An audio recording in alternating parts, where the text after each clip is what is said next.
שלום במרומה, ויעשה שלום עלינו.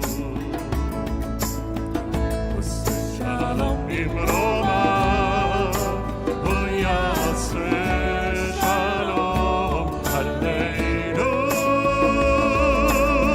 עושה שלום במרומה, ויעשה שלום עלינו.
Boker Tov, everyone. Shabbat Shalom. It's Boker such Tov, a Shabbat pleasure Shalom. to have you here. We first of all just want to wish lots of love to our colleagues, Elias in Argentina, visiting his mother, and Wes, who is with his family in New York. And we are so happy to have each of you here with us, joining us this morning. We're going to begin with the blessing as we thank God for the gift of being able to study Torah together. Baruch atah Adonai Eloheinu melech haolam, asher kiddushanu b'mitzvotav v'tzivanu la'asok b'divrei Torah. V'ha'arevna Adonai Eloheinu et divrei Toratcha b'finu u'b'fi amcha Beit Yisrael. V'niyeh anachnu v'tze'etze'enu v'tze'etze'ei amcha Beit Yisrael. Kulanu yodei shemecha v'lomdei Toratecha lishma. Baruch atah Adonai hamelamed Torah le'amo Yisrael. Baruch atah Adonai Eloheinu melech haolam, asher bachar banu mikol ha'amim v'natan lanu notein ha'torah. All right. So, good morning. We're going to begin actually picking up on the thread that we have been discussing together for quite a few weeks about the complicated and in many ways dysfunctional relationships our ancestors have in the book of Bereshit and the book of Genesis. And one of the challenges about that is, okay, so they're complicated, so they're difficult, so they're hard. What do you do about that? What do you do about somebody who you really disagree with their behavior? You really think that they're going down the wrong path? How do you engage that person in any sort of productive way? And so Rabbi Artson actually did a really beautiful scholar stream presentation a couple of weeks ago, and thanks to Terry Swartz Russell, we have this amazing connection with Scholar Stream where you can go anytime you want and watch one of these lectures that is available to our entire community. And so we thought today that we would actually bring in a little bit of his voice, a little of his Torah here, and engage it together to see if it brings us any wisdom, any clarity on how we might deal with the challenging people in our lives. So he brings a text from Avot de Rabbi Natan, and I'm wondering if one of you, my dear colleagues, would be willing to read that first paragraph of Avot de Rabbi Natan. The one that says love peace? Love peace. Dan, love peace. Love peace? How so? This is to teach you to be a person who loves peace among all the people of Israel. Shehaya Aharon ohev shalom bein kol echad ve'echad. Just as Aaron loved peace between everyone. Okay, stop there for just 1 second. Okay, so Rabbi Artson brings us the example of Aaron. And he says Aaron loves peace. That's his thing. That's his shtick. You know, if you look up Aaron in the dictionary, he's a guy who really seeks after good feelings, connection, peace between kol echad ve'echad, between each and every person. I have a question for you guys. Is that tenable? Is that actionable? Can we do that in our lives today?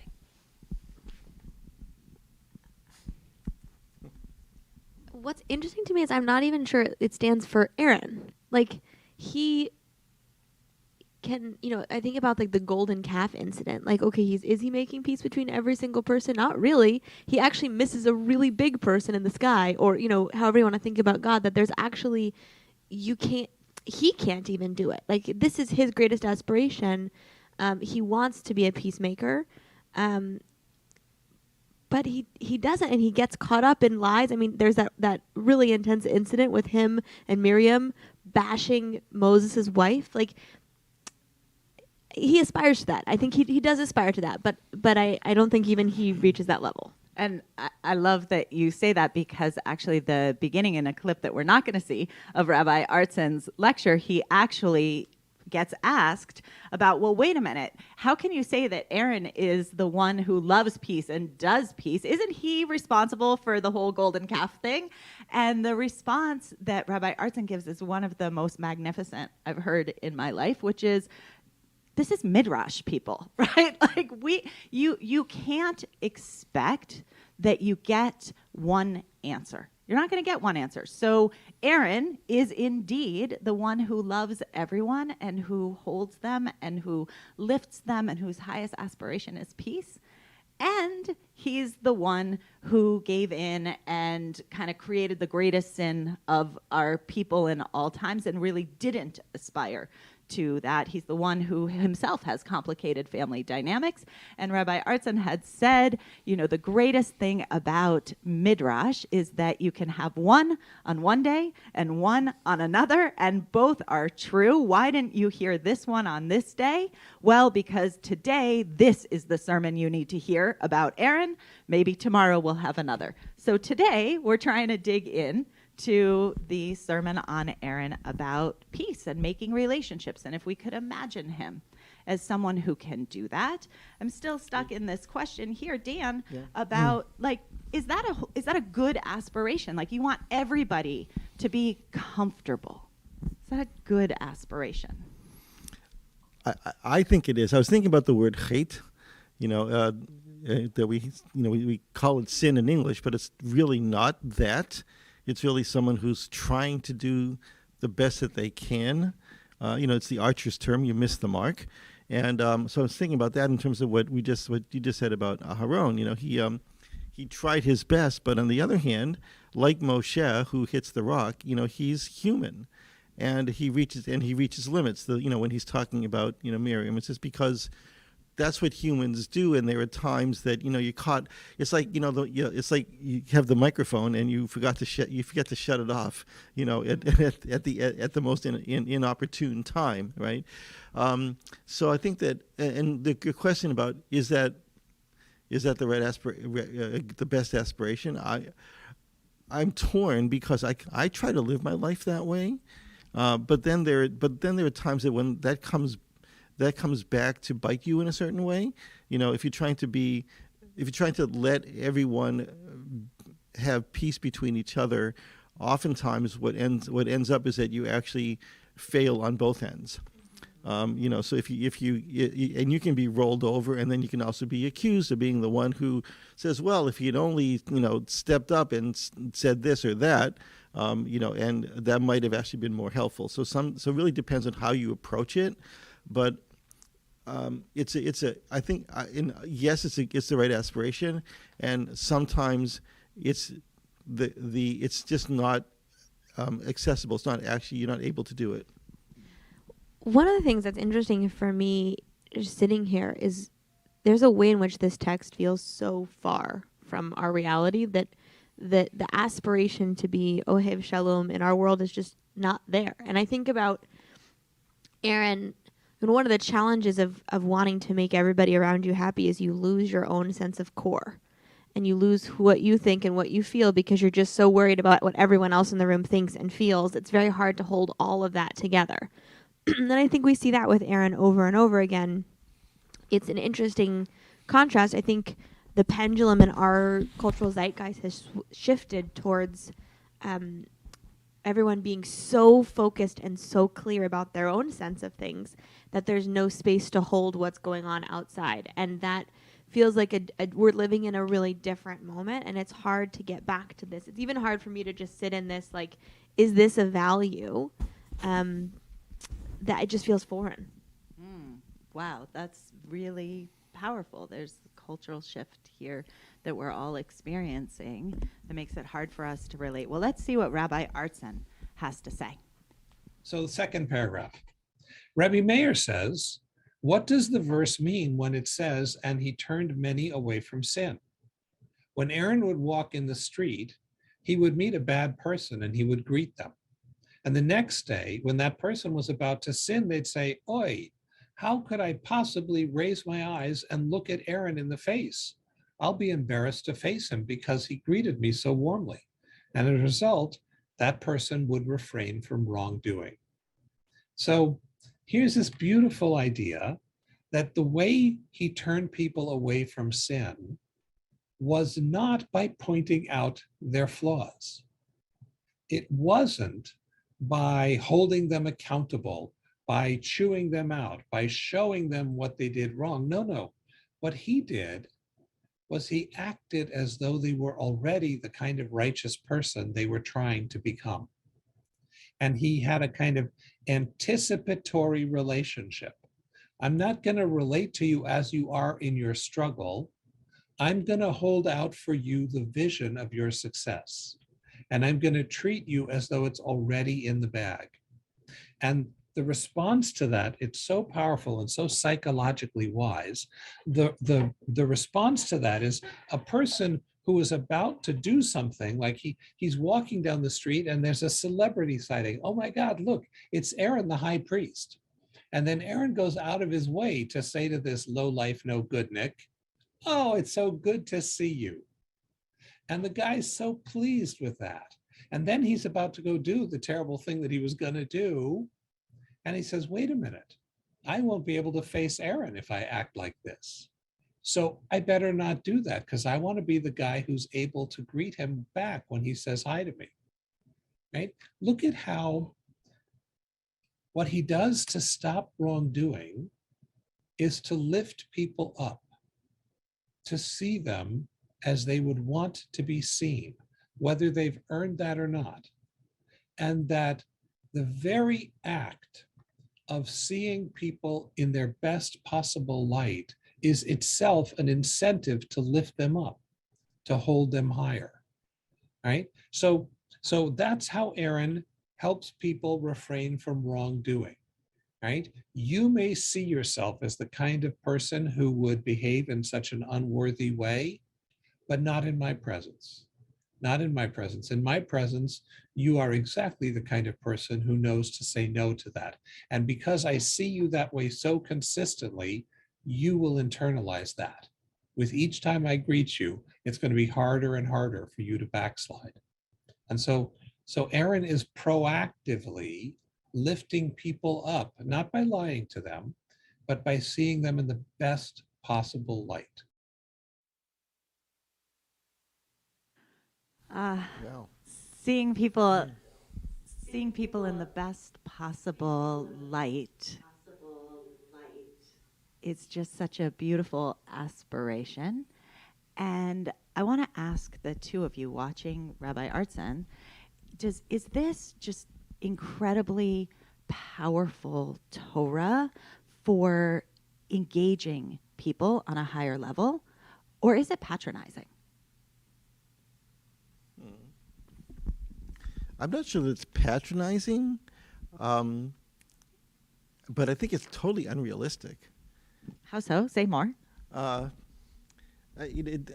just, on the face, on the Peshat, if you treat people as you would imagine them to be their best, yeah, that's a lovely thing. But I'm not sure that people react that way. In other words, if you're the guy that's going to if you're Tony Soprano, right, and you run into this guy, and I can't imagine Tony Soprano saying, "I don't want to be embarrassed by running into Aaron the high priest," but the next scene is when he's doing the deed of offing somebody, right? I don't think he's going to change because of that. Maybe into cynical. So I definitely think people change as a result of that. And I not to reflect back to what I said last week, but also I want to go back to what I shared in the sermon last week about the dads on duty in Shreveport, Louisiana, which was exactly this, which was parents who came into a school where there was a ton of violence and a ton of literally students beating up administrators, faculty, each other. And the dads come in and their response is just to see real people and just to see each kid and not to see the violence and not to see the thugs and not to see the gangsters, but to see kids. And that totally transformed the school. And so I definitely think when you see people and you see them in a real way, it has a transformative effect.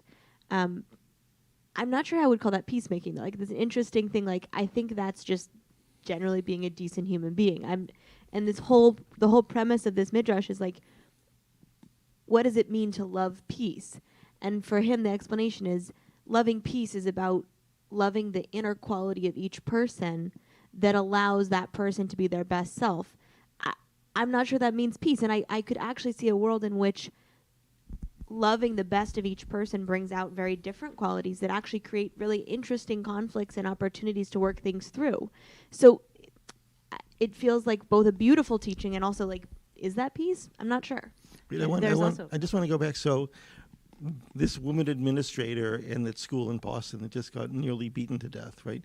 Do you think if the parents showed up at the school starting this coming Monday, that's going to actually really have an effect? Yes, I do. And she didn't get nearly beaten to death. She was punched and she was knocked unconscious. She was not nearly not nearly beaten to death. It was a child who was acting out. And yes, I think that there is value to having the way that kids are seen. I mean, we see this with our kids, right?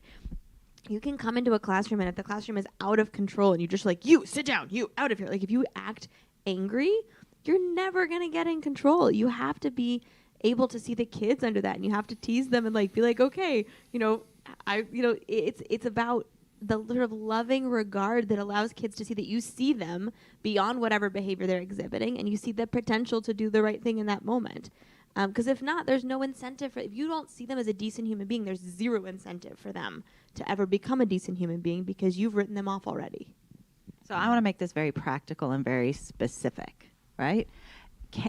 I could go with you, Eliza, that we can use this in terms of general crowd control, right? And that when you're with a stranger and you have someone you say, I see the best in you, that somehow that stranger could perhaps, by the power of your influence, be over time convinced to get there. What about with your family members? What about with your family members? And I want to make this very specific because, Aaron has something that Aaron is the one who knows it all. Like, he's got the standard. And when he sees those people, well, they're going to lift themselves up to Aaron. Okay? How do we handle that around our Thanksgiving dinner table when no one's going to agree who is Aaron?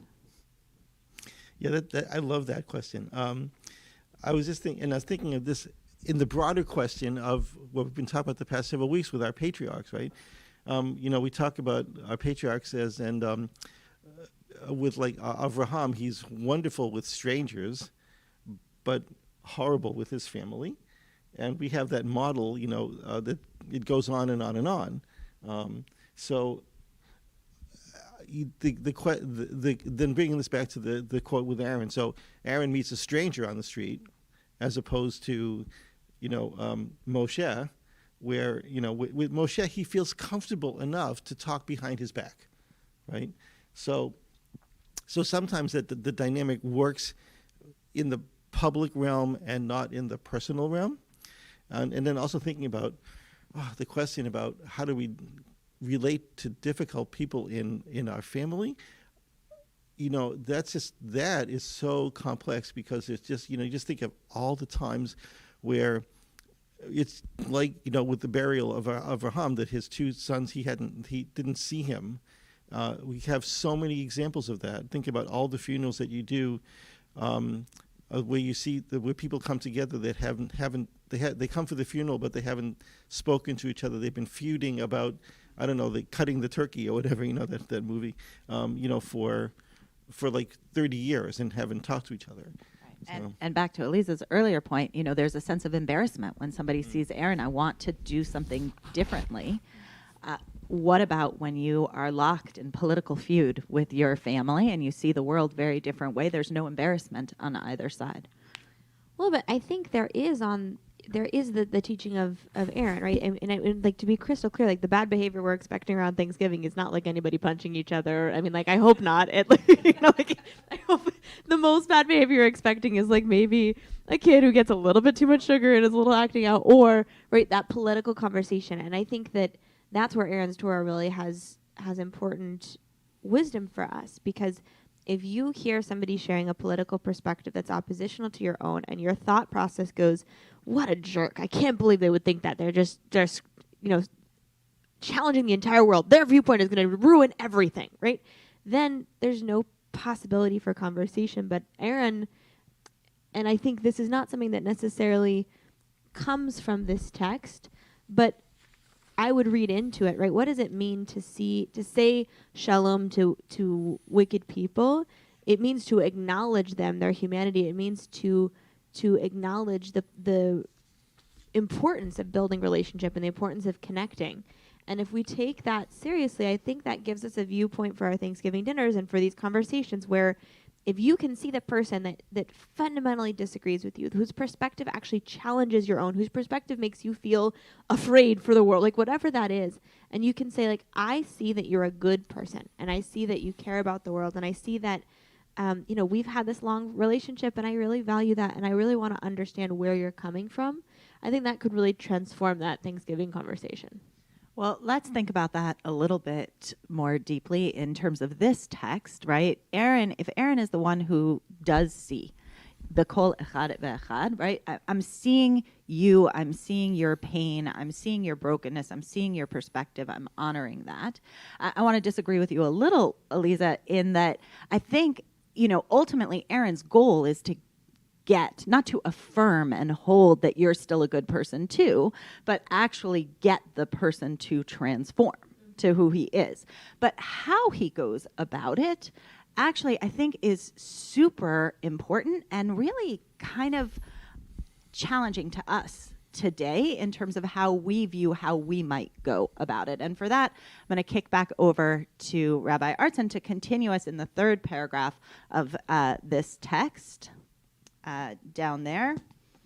Actually, Andrew, before we do, we need to read a little piece before we get there because he's going to discuss a piece that we need to show you in the text. So, Eliza, will you read similarly? Yes. I love this one.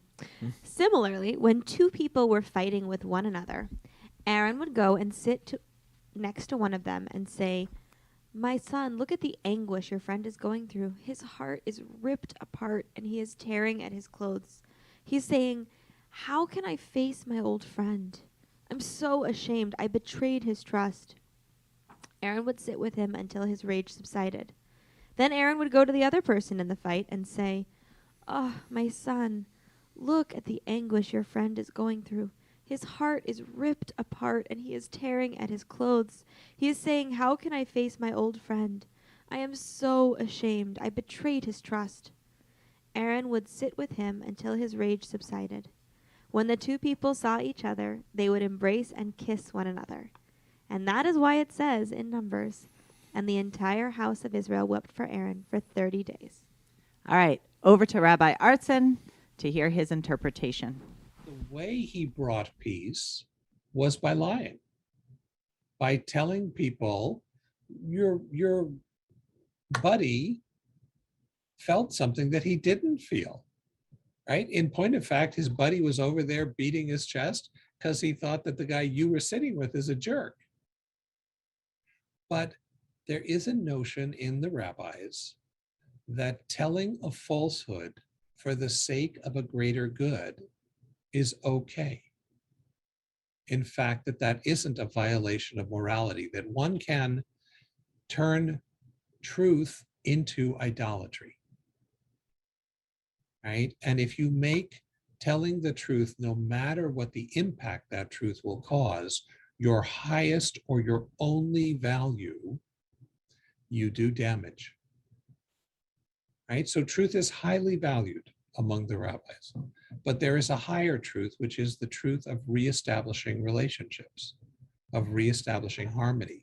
And the source for that higher truth is none other than God, right? When God tells Sarah that she's going to have a baby, and the woman is 90 years old at the time, her husband is 100, she laughs and says, "How am I going to possibly have a kid with my husband being so old?"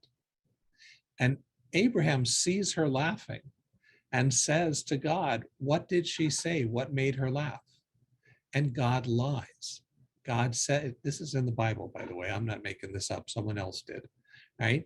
That God says, when she laughed, she said, "How could I possibly have a kid? I am too old." And the rabbis teach that this was mipnei darchei shalom, for the sake of peace. God lied when reporting Sarah's words so that Sarah and Abraham would still have harmony. And Aaron is, in that sense, engaging in an act of B'Tselem Elohim, or imitatio Dei. He's acting just like God, which is to say, if your obsessive conviction of literal truth destroys relationships along the way, you have the wrong priority. And Aaron is known as Ohev Shalom because he prioritizes helping people come together, even if that means fudging on the truth.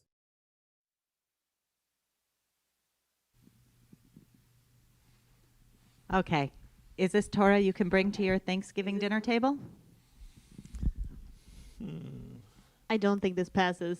I just so, and I may be traumatized here because true confessions, we had a family conflict, and this year, I very much regret my Aaron role in this family conflict, and everybody was fighting, and it was just miserable on all counts, and I may have tried to go to various people and suggest that people were more open to conflict resolution than they actually were. Hypothetically. Let me just say it was disastrous.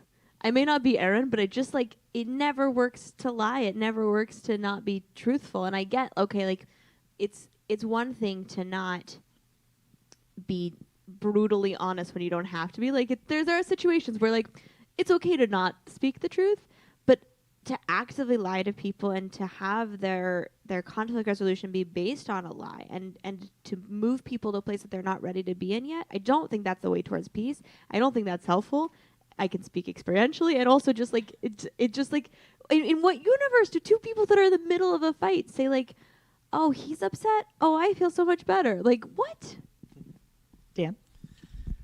Ooh, yeah, I think I'm with Elisa on this. I'm not sure that, although I'm gonna back up on that a little bit, because I've been doing a little studying of Maimonides. That's always so much fun, he was such an Aristotelian, and of course he was, he also had the idea that you have these ultimate standards. So, if you have the ultimate standard of truth, then lying doesn't meet the standard. So that's not something that we should do. And did I ever teach Emma about that white lying is okay? No, right? Did I ever not tell the truth about things that I probably should have backed off and told a little white lie? No, because I guess I've always been not with Rabbi Artson on this. The idea that that there are ultimates. He makes a very interesting case, though. What is this B'Tselem Elohim? So we're saying that as part of what God gave us is the ability to do a little subterfuge for the sake of peace. Yeah. I guess that's what he's saying, and I guess there is a reality to that. Now, then we have to decide individually or as a family. What are the times that we're just not going to say anything?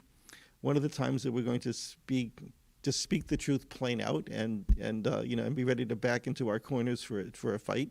Or one of the times that we just say, well, and then kind of slide off a little bit and back off and maybe say something that's not exactly the truth just for the sake of peace. So again, it's like putting stuff in a jar and shaking it up and see what happens. So I'm on Team Artson here, because I think you have 4 kids. No, because I actually, there's that moment, and I am thinking of Thanksgiving dinners past where somebody's saying or doing something that I am just so profoundly uncomfortable or unhappy with, and I say to them, okay, have you ever done this? Right? You look. Oh, that's interesting. Tell me more about what you think. And then, wait, hold on. And then there's that family member across the room who's like, I can't stand that person. I possibly do. Well, when they were 15 and they used to play water polo and they did this really nice thing for somebody else, just see them through this light. So I think I agree with you, Elisa, that saying, this person over here thinks you're the greatest thing since sliced bread, and that person over there thinks you're the great. That's a lie that's obviously going to be found out. But I think what Rabbi Artson is saying is something a little bit deeper.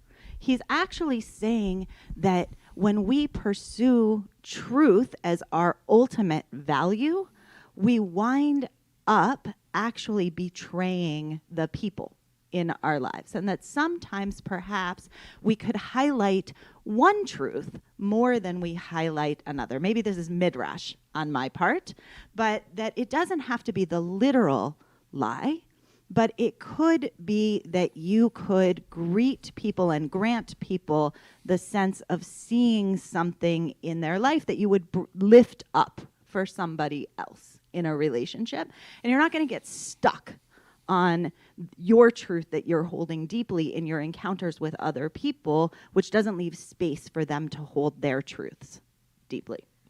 I just think it's so dysfunctional on so many levels. I mean, like, the whole premise of this midrash is, what does it mean to love peace? And if you're the liar in the family that makes it possible for everybody to have good relationships because you can promote lies about people and what they think and what they feel, that works as long as you live. And that makes sense why this ends with, and that's why they cried for him for 30 days when he died, because they were totally up a creek when he was gone. Like, they had no skills. They'd never figured out how to interact with each other. They never had an honest conversation. Their whole understanding of each other was based on lies. And that actually sets them up for failure. So I think it's totally dysfunctional. And I think that the example at the Thanksgiving table, it's slightly different, because you would have to, I mean, I think to make this work at your Thanksgiving table, you would have to witness a fight between two people and then go to both of those people and say, like, that wasn't what they meant. This is what they meant. I can see them. And this wasn't that what they meant. I think that's, and you like work with the people to get them back together. But, this is bad. This is bad. Yeah. And when you're in a case where that was what they meant, right? But then you have to see, am I going to hold this up? So just to kind of expand his thinking here, move off the idea of a lie, right? Because I think lie trips us up because we do so value honesty. But really to say, can I see what's happening here in a broader perspective? And I think in some ways this midrash is telling us that when we hold on to, I'd rather be right than president, we back ourselves into a corner where we can't see a more global truth. And I'm going to let Rabbi Artson take that. Let's see, we're leaving out a word here. And that word, I think, is maybe part of what's going on here. You know, we have Ohev Shalom, but wasn't Aharon also known as Rodef Shalom? And that's we haven't actually even talked about what that means. Right. But maybe what Rabbi Artson just said, you know, the misrepresentation of the truth is a way to Rodef Shalom. Beautiful, Dan. Let's let Rabbi Artson take this next piece. Alternatively, why was it that the entire people, men and women, wept for Aaron for 30 days? Because Aaron would always render a decision that was absolutely true. How did he do that? He never said to the husband, "You have wronged your spouse," nor did he say to the wife, "You have wronged your spouse." Therefore, it is stated that the entire house of Israel wept for him. Moses, however, would rebuke them with harsh words. As it is stated, the sons of Israel wept for Moses. All right, so this requires a little translating, right? The difference between Moses and Aaron, says this paragraph, and the reason why everybody cried for him is that Moses made you feel bad. Moses would highlight what you did wrong, and he would chew you out for it. And we all know people for whom that's their mode of correcting other people's errors, right? And I will tell you that demanding perfection out of people and criticizing them every time they fall short is the surest way to guarantee that they will never reach perfection. In fact, they will stop trying. But if what you do is every time someone makes an effort, successful or not, you highlight for them how impressive it is that they put in that effort, that they really tried, that they're definitely moving, that they're coming closer to the goal, That's what's going to inspire somebody to make the jump, to make the progress. So Aaron, being an Ohev Shalom, he's the one who would never chew people out.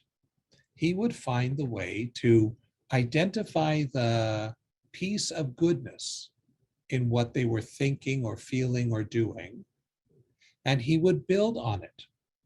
By the way, if you have ever been with a good therapist, that's exactly what a good therapist does too. A space that's free of judgment, a space that understands why you're feeling the way you're feeling, and then offers you ways to build that towards a conclusion that you are hoping to achieve, right? That's what Aaron did. And as a result of that, because Moses's way of dealing, for example, with marital strife was just to chew people out. Well, you're a terrible husband. No wonder she feels that way about you. You're a terrible wife. No wonder you're getting this kind of a reaction, right? And as a result, when Moses died, the men were upset, right? But not the women, apparently, and not the kids, right? But Aaron saw everybody for who they were. And Aaron was able to lift out the sparks of goodness in a messy situation and make that visible and central. And because of that, they missed him and they cried for him. And look interestingly at what the word for it is, that Aaron gave them mipnei shedan Aharon din emet. He gave them a true judgment le'amito, a true judgment truly, which flies in the face, by the way, of our contemporary understanding. If you and I were talking about truth judged truly, we would think that honesty was at the top of that list. You have to just call it straight, right? Whatever happened, just put it out there. That's what Moses did, and everyone felt rotten, right? So apparently the rabbinic notion of judging truth truly is, what's your goal here? And what will help people get to the goal? And that's your truth, not that everyone acknowledges every fact the way you want them to. By the way, any of us who are parents know that with our children, once they get to a certain age, either we can try to force them to acknowledge the truth as we see it, or we can strengthen the relationship. But you can't do both at the same time, right? And you have to decide what's important. Is it important to help your child grow into menschlichkeit and to a sense of connection? Or is it important to get them to concede when they're wrong and you're right? Lots of luck if you choose that second path.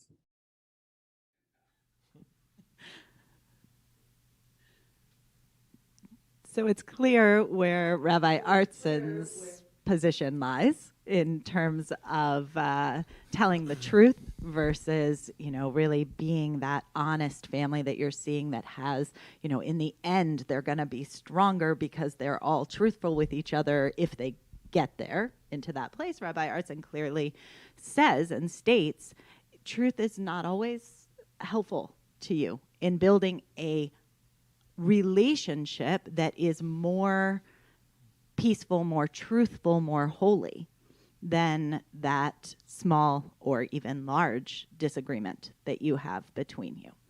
Where do you stand? I just don't buy that this is about truth, because what he's saying is that Aaron and Moses had a different way of relating to the same reality. That Moses would see an actual problem and call it and say, like, yeah, you're being a jerk. Obviously, you're having conflict. You're being a jerk. And that enables one kind of response and one kind of healing. And Aaron would say, I can understand why you're being a jerk, because it seems like you're feeling super triggered. And it makes sense to me why you're feeling like a jerk, because you're feeling super triggered. And he would go back and forth. But they're both dealing with the same truth. Like, there's not like this alternate reality. They're not dealing with different truths. It's just their approach. And so I think that's just a really interesting thing, that I don't think it's about what they're dealing with or what the truth is. I think it's about how you approach truth, and that Aaron has a way of seeing.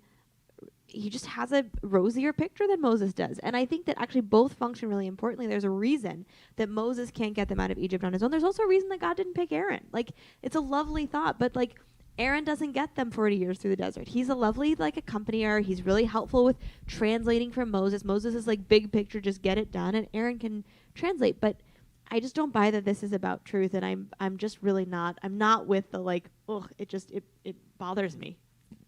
Dan. I was thinking about this is like a Hillel Shammai kind of thing, where they're both trying to get at what is best, but in very different ways, and l'shem shamayim. And also, I think you're right about the concept of truth. That we were discussing that a lot, and leaving the shalom part out of it a little bit in this conversation. And then I was thinking about the root, of shalom. And what is Aaron really trying to get at? Shalom, we use that as peace, but it's also, the root really means completeness and wholeness. And I think there's a difference between trying to orchestrate peaceful encounters, which means which I'm taking to mean non-confrontational, as opposed to trying to create a sense of completeness for each person. And that completeness, if he's Ohev Shalom and Rodev Shalom, he's not only trying to have people have non-confrontational events, but also trying to find the moment where those confrontational things are important. The idea that in order to make a complete person, that person has to have all of that. They have to have the ability to see through, to find the truth, to find their own completeness, their sense of who they really are. And once that happens, when a person is settled and understands who they really are, their relationships with everyone else will be stronger and will be will be settled, I think. Wow, Dan, thank you. I find that this whole paradigm of Aaron is both extraordinarily helpful and extraordinarily opaque, in the sense that his first go at it is that perhaps if we're like Aaron, right, the people around us, if we see the best in others, then they will somehow rise to be their best. And I think there are some circumstances in which that works, other circumstances in which it definitely falls flat. And I think when we're the whole question of this class is dealing with complicated relationships, that's a tough one to employ, because that one puts us as the arbiter of what is good and holy, and maybe digs us in. The second one that he proposes, really that Avot Rabbi Natan proposes, perhaps actually moves us a little bit farther, which is to say that, like, maybe we could see and help others see the better piece of each other. You could say, it wasn't so bad. But Elisa, you point out there's some very significant dangers in that, right? And Dan, you point out that when you are the peacemaker, you don't always make peace in the end. Sometimes you wind up not having a strong core and being washed away with the family dynamics that overwhelm you, or with the friend dynamics that overwhelm you. Rabbi Artson at one point in his scholar stream is asked about, so what happens when somebody tries to do this and it fails? And Rabbi Artson says, well, like it works the first time, it does not work the second time. Right? You're probably not going to be able to pull this one the second time, because your friends, once they discover, or your family, once they discover that you've said this, if you haven't really convinced them as to the fundamental truth, you're not going to make much progress. And that's why I think this third one that he gives us is so critical. This third one that he gives us at the end about Moses versus Aaron, about the one who comes in and says, you suck, versus the one who is able to say, well, I think that there could be some good here.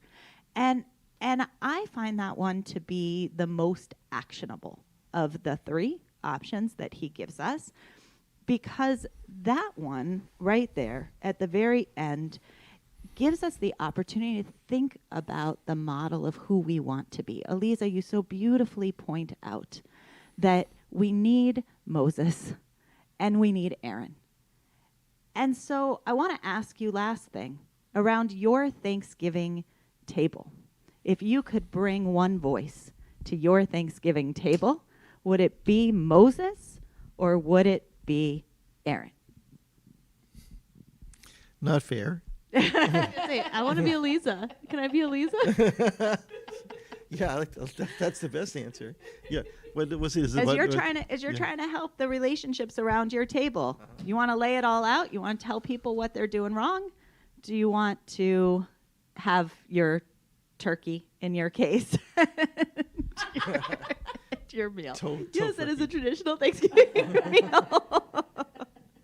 No, I think, so first of all, we have such an incredible blessing. We have like all these little tiny babies in our family, so there's not really a lot of thoughtful adult conversation that happens. It's a lot of just like responding to the cute, adorable babies. But I think my preferred role in family dynamics is a joyful observer who's honest and who sees everybody, and also the honest reality. I think there's a big difference when you're a loved one who like flies in for a holiday and otherwise lives far away.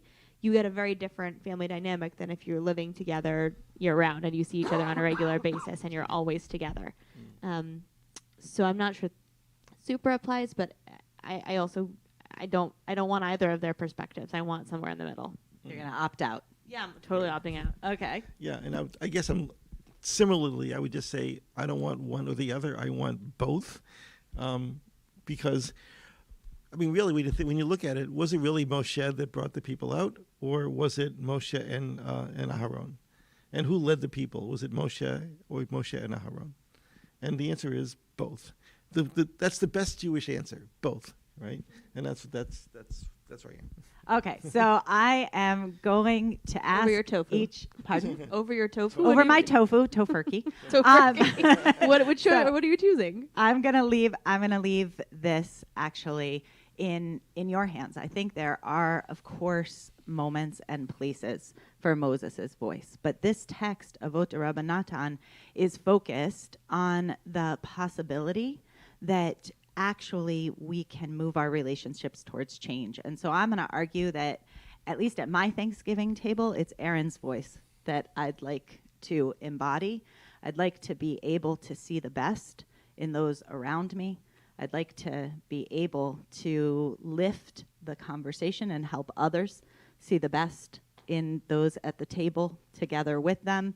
And I'd like ultimately to get to a place where all of us, when we are judging each other, ask ourselves what the greater context is. And that's Aaron's truth, and that's the midrash for today. And complicated relationships are complicated.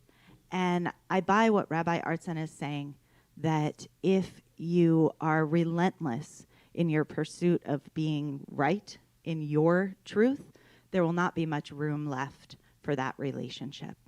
So I invite each of you to ask that question of yourself at your Thanksgiving table. What's going to be your most helpful truth? What's going to lift your family, your connections towards peace? Wonderful to learn with you all this morning. Shabbat shalom. Shabbat shalom. Shabbat shalom.